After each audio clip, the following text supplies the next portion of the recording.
The Republic of Colombia, the nearest country on mainland South America to the troubled Central American region. Colombia has the distinction of being one of the few Latin American countries with a Western-style parliamentary system. That system is now being put to the test at two levels: National Congress elections on March 14th and presidential elections on May 30th.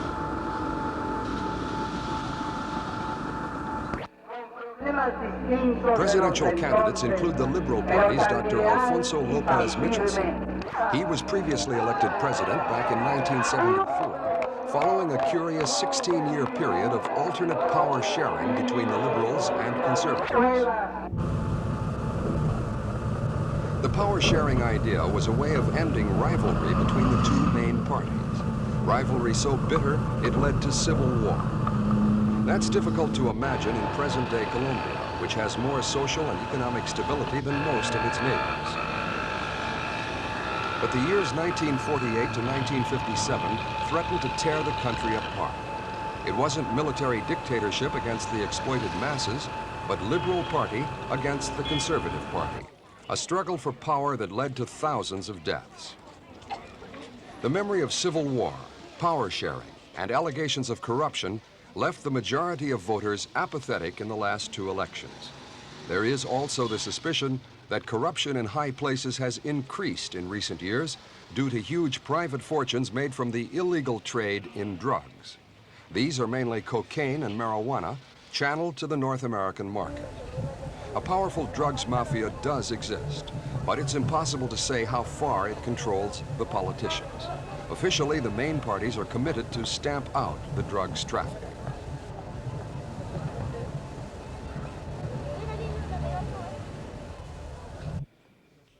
Subversion is a more tangible problem.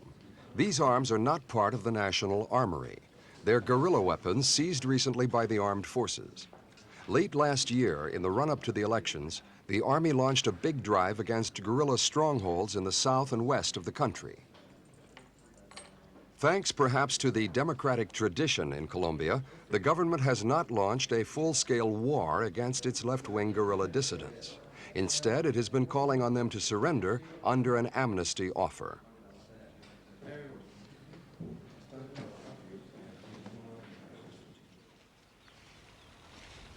The main guerrilla group, M19, carried out its most spectacular operation in 1980 when it seized the Dominican embassy in Bogotá and held hostage an army of foreign diplomats.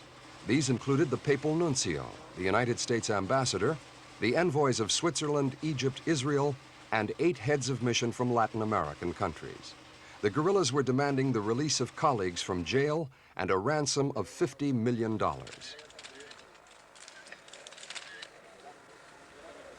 The siege dragged on as the government ruled out any attempt to take the embassy by storm, but also refused flatly to release any of its prisoners. The government, invoking the tradition of democracy, insisted that freeing prisoners would be contrary to the Constitution. The stalemate was to drag on for exactly 2 months.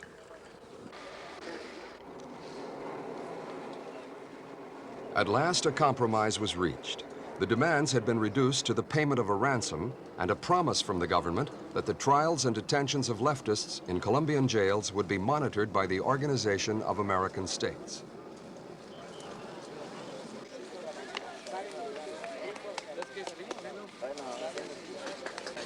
The guerrillas were driven to Bogotá airport and were allowed to fly off to Cuba and exile.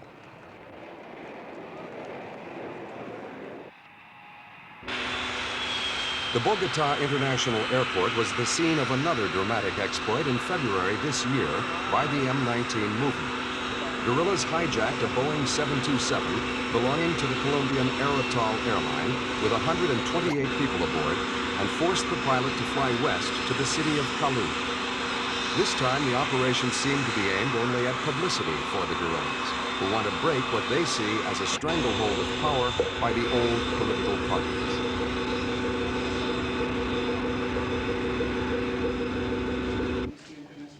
The government's drive against its political opponents brought a visit to outgoing President Turbay Ayala in 1980 by officials of Amnesty International. Amnesty was examining the human rights issue in Colombia, in particular charges that suspected leftist guerrillas were being subjected to systematic torture. The position of the prisoners has not been helped by the continuing state of siege, which means certain constitutional guarantees against arbitrary arrest are suspended.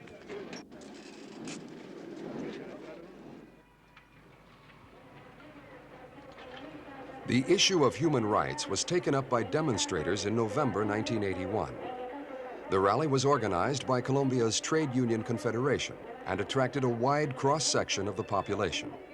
Besides demands for the release of all political prisoners, there were protests against the education system, unemployment, rising inflation, and the alleged repression of Indians and peasants.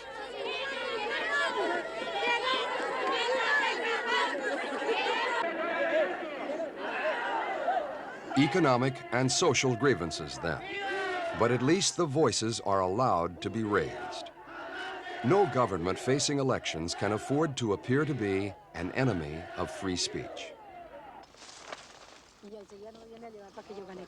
Colombia is perhaps best known for its coffee. After Brazil, it is the world's biggest producer.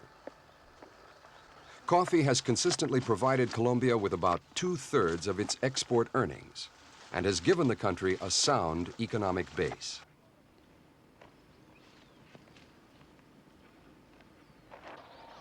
But world prices have slipped, last year by about 1/5, pushing the trade balance into the red.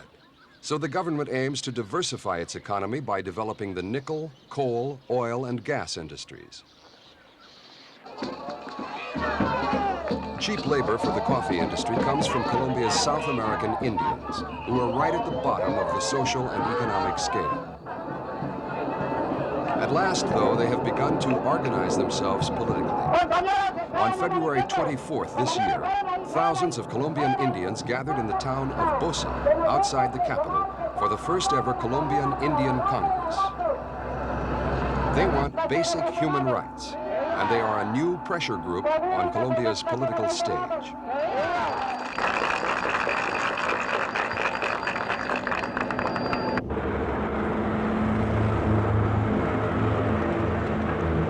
Rights for Indians will only be one of the minor issues in the elections, though, at least as far as the two major political parties, the conservatives and liberals, are concerned.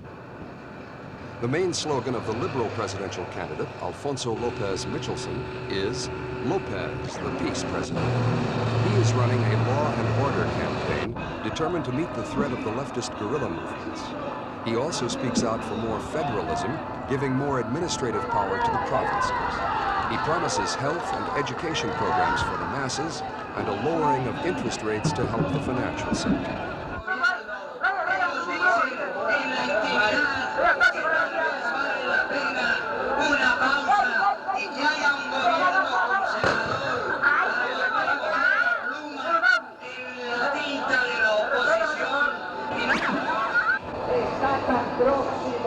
Former President Lopez has the advantage of being backed by the might of the established Liberal Party, which has been in power for the last 8 years. But not all liberals will vote for him. A new liberalism movement, represented by Luis Carlos Galán Sarmiento, will split the liberal vote this year. The Galán supporters say Lopez has already had his chance as leader. Now it's time for a new face and for new liberal policies.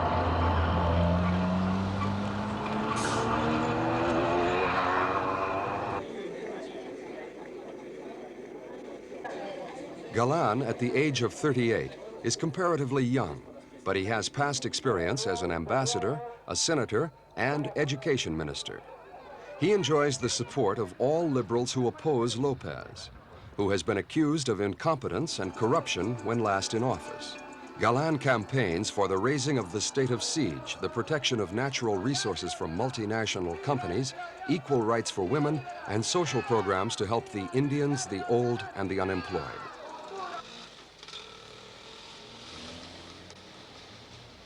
The National Movement is a strong grouping which supports the presidential candidate of the Conservative Party, Belisario Betancourt Cuartas.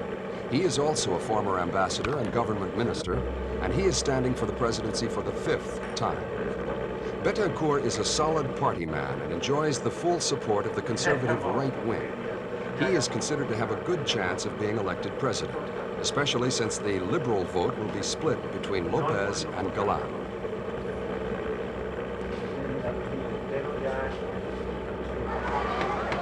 Betancourt says the armed forces must have wider powers to fight against revolutionary violence, and he enjoys strong middle-class support. The radical left is represented by Gerardo Molina, whose Democratic Unity Group includes the Communist Party. He is a respected opposition leader, but has no chance of becoming president. Betancourt and Lopez are the front-runners, but a large turnout of voters could see the smaller parties having more success this time and revive popular interest in the democratic process.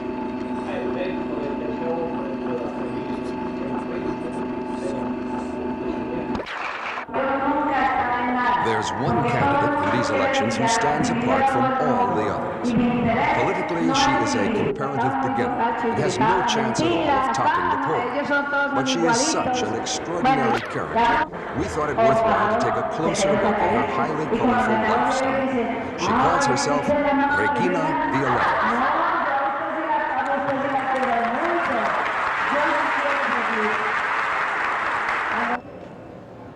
A typical afternoon at Regina's Center in Bogotá.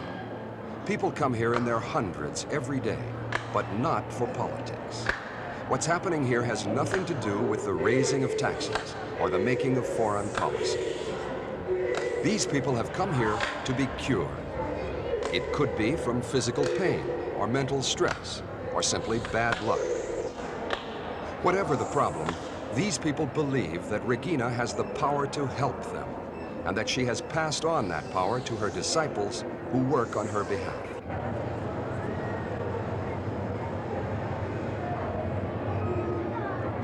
The mother of this little girl claims her child was near death 6 months earlier with a heart condition, and it was curing her own child of a heart problem that first set Regina off on her career as a healer.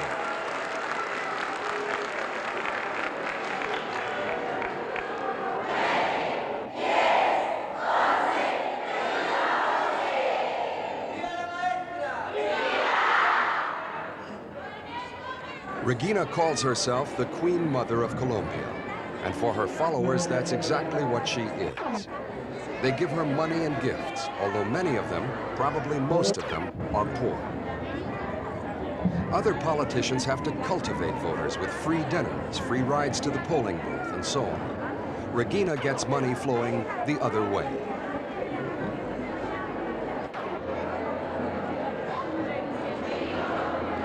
Once on the stage, Colombia's Queen Mother becomes more queen than mother. She rules by the sheer force of her personality, guiding, calming, controlling. What politician wouldn't give his eye teeth for power like this?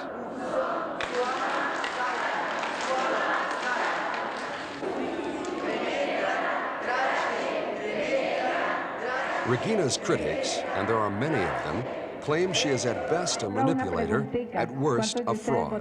She sees herself as a source of energy, a healer. She wants to advance the cause of women too, but apart from that, she is difficult to fit into the normal political classifications. ¿Cuántos de ustedes hoy se pueden curar? Porque vamos a filmar las curaciones de hoy, ¿no? Entonces voy a pasar por aquí. Adulation of Regina reaches its peak in these nude statues of herself. Believers touch the parts where they themselves are suffering in the hope of being cured. Regina claims to be a Roman Catholic, but the church frowns on scenes like this. A few years ago, she even faced excommunication after a near riot in Bogotá Cathedral, where she was taking part in a mass on her birthday.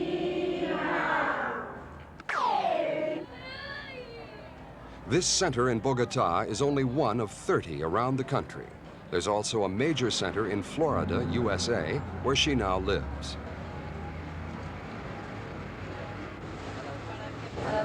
money from her supporters has made Regina big business. She has a whole string of companies, including a thriving computer business, which is so efficient it's won some of the biggest ever contracts from the government.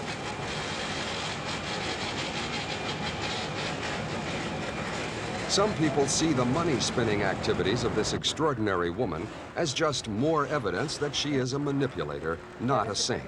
Regina, they say, may well be dedicated to wiping out poverty, but for herself, not for the masses.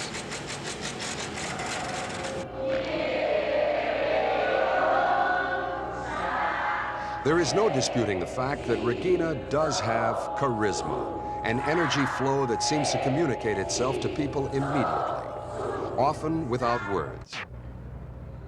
But there are times when it's difficult to take her at her own estimation.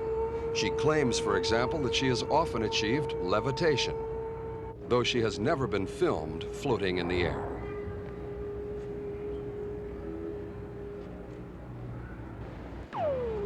Another test of her followers' faith.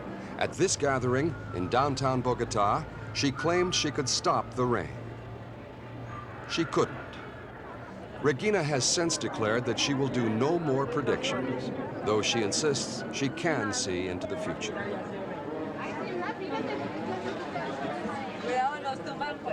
Those who defend Regina say that nobody tells the Colombian people more lies than the politicians. And if there is anybody in this year's elections who is guilty of being a charlatan, if there is anybody promising more than they can deliver, it won't be Regina alone.